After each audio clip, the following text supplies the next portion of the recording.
ബാംഗ്ലൂരിലേക്ക് പോകാൻ ഇറങ്ങിയതാണ്. 9:10 ഇന്റർസിറ്റി. എറണാകുളത്ത് നിന്ന് ബാംഗ്ലൂരിലേക്കുള്ള ഇന്റർസിറ്റി എക്സ്പ്രസ്സിനാണ് നമ്മൾ പോകുന്നത്. 9:10 പോകേണ്ട വണ്ടിക്ക് 8:35 റൂമിൽ നിന്ന് ഇറങ്ങിയപ്പോൾ. സ്റ്റേഷനിലെത്തി. പ്ലാറ്റ്ഫോം നമ്പർ ചോദിച്ചു. സെക്കൻഡ് പ്ലാറ്റ്ഫോമിലാണ് ട്രെയിൻ വരുന്നത്. ഓൾറെഡി വന്ന് കിടപ്പുണ്ട്. നമ്മുടെ കമ്പാർട്ട്മെന്റ് D9 ആണ്.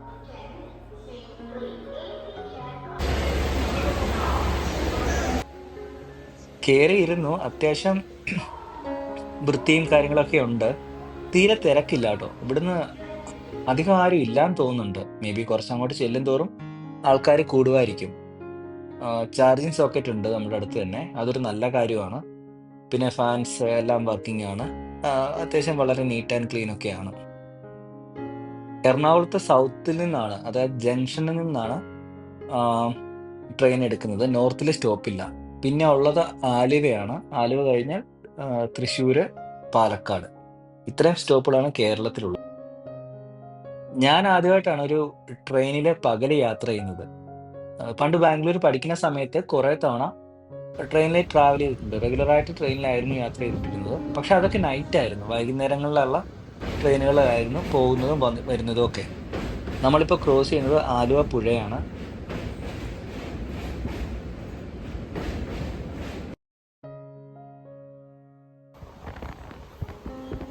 ഇതാണ് നെടുമ്പാശ്ശേരി എയർപോർട്ട്. എയർപോർട്ടും മറ്റേ സോളാറിൻ്റെ പാനലുകളൊക്കെ വെച്ചിരിക്കുന്നതൊക്കെ ഇവിടുന്ന് കാണാൻ പറ്റും. ഒരാളിരുന്ന് ബോറടിച്ചിട്ടാണെന്ന് തോന്നുന്നുണ്ട് തലയും കുത്തി കിടക്കുന്നത്.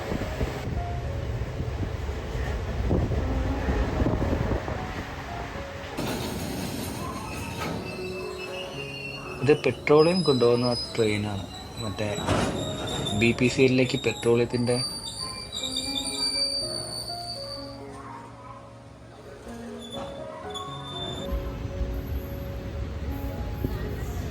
ഇത് തൃശ്ശൂർ റെയിൽവേ സ്റ്റേഷനാണ് കേട്ടോ. ആലുവ കഴിഞ്ഞിരുന്നു. ഇത് തൃശ്ശൂരാണ്. കണ്ടോ ബോർഡ് തൃശ്ശൂരിന് എഴുതിയിരിക്കുന്നു. നല്ല വെയിലുണ്ട്. അധികം സമയമൊന്നും ആയിട്ടില്ല. രാവിലെ ഒരു 10 മണിയൊക്കെ ആയിട്ടുണ്ടാവുള്ളൂ ഇപ്പം. പക്ഷെ നല്ല വെയിലും ചൂടും ഒക്കെ ഉണ്ട്. എനിക്ക് കിട്ടിയ സീറ്റാണെങ്കിൽ D9 79 ആണ്. വിൻഡോ സൈഡ് നല്ല വെയിൽ അടിച്ച് കയറുന്നുണ്ട്. തൃശ്ശൂരൊക്കെ എത്തിയപ്പോൾ കുറച്ച് ആളുകൾ കയറി കേട്ടോ. തൃശ്ശൂരിൽ നിന്നും ആലുവിൽ നിന്നൊക്കെ ആയിട്ട് കുറച്ച് ആളുകളും കൂടെ കയറിയായിരുന്നു.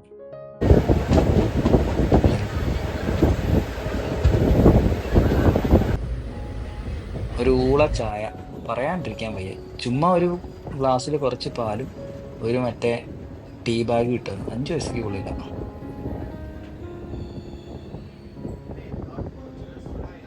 ഈ തൃശ്ശൂർ കഴിഞ്ഞ് ഇങ്ങനെ പാലക്കാട് ഭാഗത്തേക്ക് പോകുമ്പോൾ കുറേ ഓടിട്ട വീടുകളും രസമല്ലേ. ഒരു പ്രത്യേക തരം കാഴ്ചകളല്ലേ. കുറേ ഓടിട്ട വീടുകൾ, ഓടിട്ട കെട്ടിടങ്ങളൊക്കെ കാണാൻ പറ്റുന്നുണ്ട്. ഇതാണ് കേട്ടോ ഭാരതപ്പുഴ.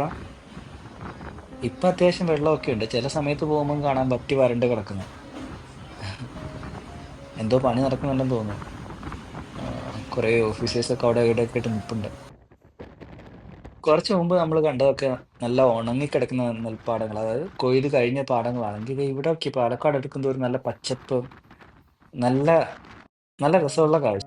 ഇത് പാലക്കാട് സ്റ്റേഷൻ എത്തി. നമ്മൾ പാലക്കാട് സ്റ്റേഷനിലേക്ക് കയറിക്കൊണ്ടിരിക്കുക. ഇവിടെയും സ്റ്റോപ്പ് ഉണ്ട്. അധിക സമയമില്ല. ഒരു 5 മിനിറ്റോളം നിർത്തിയിട്ടെന്ന് തോന്നുന്നു.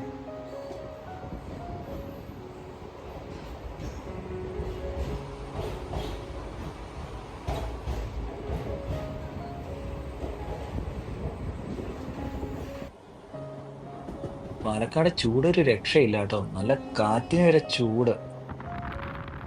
ഞാൻ ഇരിക്കുന്ന സീറ്റാണെങ്കിൽ പറയുകയും വേണ്ട. അതുകൊണ്ട് വെറുതെ എന്തെങ്കിലും അങ്ങോട്ട് നടക്കാൻ ഇറങ്ങിയതാ. വലിയ ആളില്ല, തിരക്ക് തീരെ ഇല്ലാത്തതുകൊണ്ട് കുഴപ്പമില്ല. സീറ്റ് അവിടെ ഇവിടെയൊക്കെ മാറിയിരിക്കാം.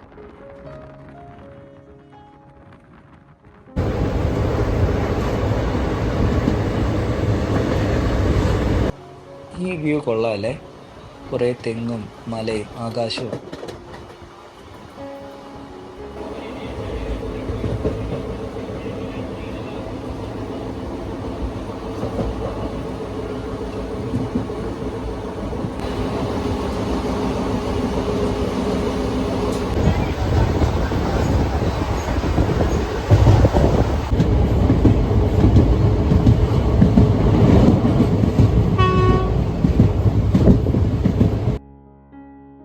തമിഴ്നാട് കയറി എന്തായാലും ആ, കെട്ടിടങ്ങളൊക്കെ മാറി മാറി തുടങ്ങുന്ന കാണുമ്പോഴേ അറിയാം.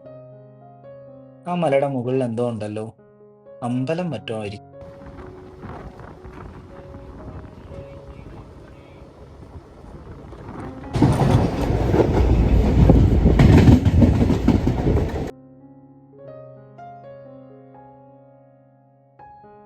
തമിഴ്നാട്ടിലുണ്ട് നമ്മൾ പാലക്കാട് അതുപോലെ തന്നെ കുറെ ഓടിട്ട കെട്ടിടങ്ങൾ. അതേതോ ഇത് റെയിൽവേ സ്റ്റേഷൻ തന്നെ പഴയ ഓഫീസാണ്.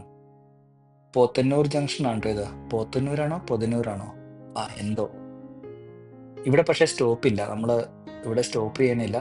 ഈ സ്റ്റേഷനിൽ എന്തോ റെനോവേഷൻ വർക്കൊക്കെ നടന്നുകൊണ്ടിരിക്കുക, ഇതിന് കുറേ ഭാഗങ്ങളൊക്കെ പൊളിച്ചിട്ടിരിക്കുക. കറക്റ്റ് സമയത്ത് എന്തായാലും ചെല്ലുന്നത്, സമയത്തൊരു ഡിലേ ഒന്നുമില്ല.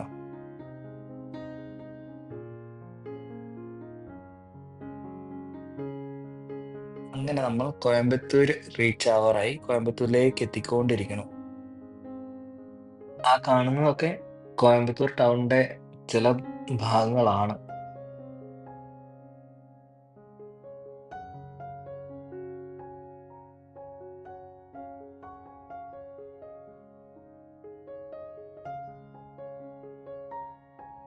കോയമ്പത്തൂർ ജംഗ്ഷൻ എത്തി. പക്ഷെ ഇവിടത്തേക്ക് ചൂടാണ് സഹിക്കാൻ പറ്റാത്തത്. അയ്യോ, എങ്ങനെ ഇവിടെ ഉള്ളവരൊക്കെ പുറത്തിറങ്ങി നടക്കുക പകല്? പൊള്ളുന്ന പോലെ ചൂട്. നമ്മൾ ജസ്റ്റ് ഇങ്ങനെ പാസ് ചെയ്യുമ്പോൾ പോലും നമുക്ക് സഹിക്കാൻ പറ്റുന്നില്ല. അപ്പൊ ഇവിടെ ഉള്ളവർക്ക് എങ്ങനെ ആയിരിക്കില്ലേ ഇത്രയും ചൂടത്ത്? കോയമ്പത്തൂർ കഴിഞ്ഞാൽ പിന്നെ അടുത്ത സ്റ്റോപ്പ് വരുന്നത് തിരുപ്പൂർ. പെട്ടെന്ന് തന്നെ തിരുപ്പൂരേക്ക് എത്തും. തിരുപ്പൂർ റെയിൽവേ സ്റ്റേഷനും അത്യാവശ്യം വലുത് തന്നെയാ. പിന്നെ തിരുപ്പൂർ ഒരു വലിയ ടൗൺ അല്ലേ, ഒരുപാട് മറ്റേ തുണിയുടെ വലിയൊരു ഏരിയ ആണ്. നമ്മുടെ നാട്ടിൽ നിന്നാണെങ്കിൽ പോലും ഒരുപാട് ആളുകൾ വന്ന് പർച്ചേസിങ്ങിനും അങ്ങനെയൊക്കെ ആയിട്ട് എപ്പോഴും വരുന്നൊരു സ്ഥലമല്ലേ.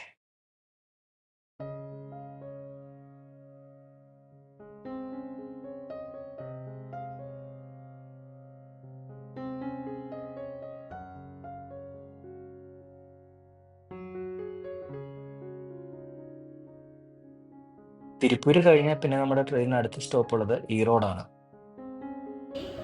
ഈറോഡിൽ നിന്ന് കുറേ ആളുകൾ ഇറങ്ങുകയും ചെയ്തു. അതുപോലെ തന്നെ ഇതുവരെ ഇല്ലാത്ത പോലെ ഒരു തിരക്ക്, മീൻസ് ഓൾമോസ്റ്റ് സീറ്റിനെ ഫില്ലായത് ഈറോഡിൽ നിന്നാണ് കേട്ടോ. എപ്പോഴും ഇങ്ങനെ ആയിരിക്കണം എന്നില്ല, മേ ബി അങ്ങോട്ടും ഇങ്ങോട്ടും മാറ്റമൊക്കെ ഉണ്ടാവും.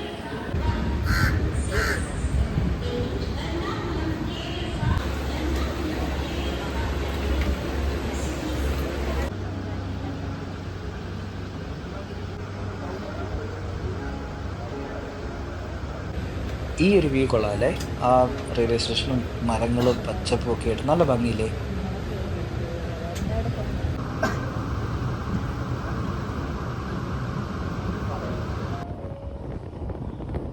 ഇനി അങ്ങോട്ട് നല്ല രസമായിരിക്കും. ട്രെയിൻ ഇങ്ങനെ വളഞ്ഞ് തിരിഞ്ഞ് പോകുന്ന കുറേ സ്ഥലങ്ങളുണ്ട്, അത് കാണാൻ നല്ല ഭംഗിയാട്ടോ. കൂടത്തെ ഈ നല്ല ഗ്രീനറിയും മലയും കുന്നും കുറേ കൃഷിപ്പാടങ്ങളും ഒക്കെ ആയിട്ട് നല്ല രസമുള്ള കുറേ കാഴ്ചകൾ ഇനി അങ്ങോട്ട് കാണാം. ശരിക്കും പകൽ വന്നാൽ മാത്രമേ ഇതൊക്കെ നമുക്ക് കാണാനും അറിയാനും പറ്റുള്ളൂ. ഇത്രയും നാളായിട്ട് ഞാൻ ഫസ്റ്റ് ടൈമാണ് വരുന്നത്. അതുപോലെ എത്ര ആൾക്കാരുണ്ടാവൂലേ. എല്ലാവരും മോസ്റ്റ്ലി പ്രിഫർ ചെയ്യണത് നൈറ്റ് യാത്ര തന്നെ ആയിരിക്കില്ലേ, ട്രെയിനായാലും ബസ്സിനായാലും.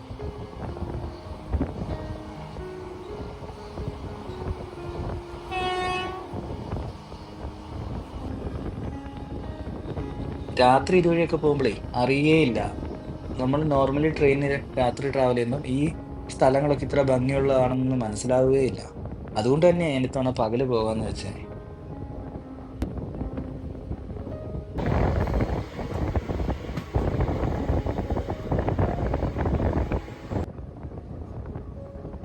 നമ്മളിപ്പോൾ തോപ്പൂർ ആ കയറ്റം ഇങ്ങനെ കയറിക്കൊണ്ടിരിക്കുക. തോപ്പൂർ ഭാഗം അല്ലെങ്കിലും മറ്റേ റോഡ് വഴി വരുമ്പോഴായാലും ശരി, നല്ല ഗ്രീനറിയാ, നല്ല രസമുണ്ട്.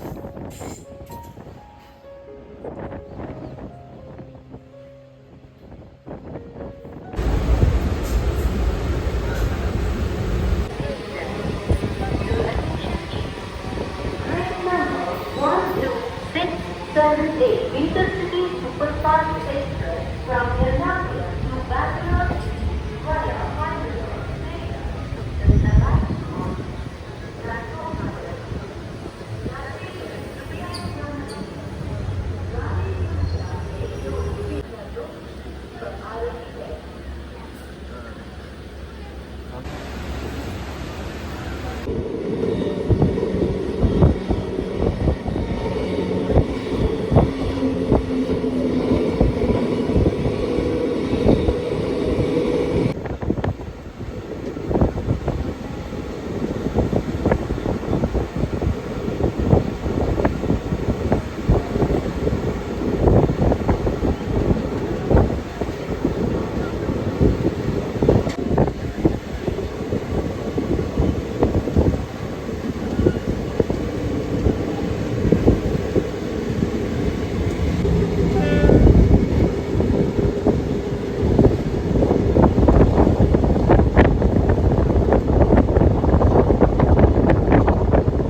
ഇത് പെരിയനാഗത്തുണൈ എന്ന് പറഞ്ഞൊരു സ്ഥലമാണ്.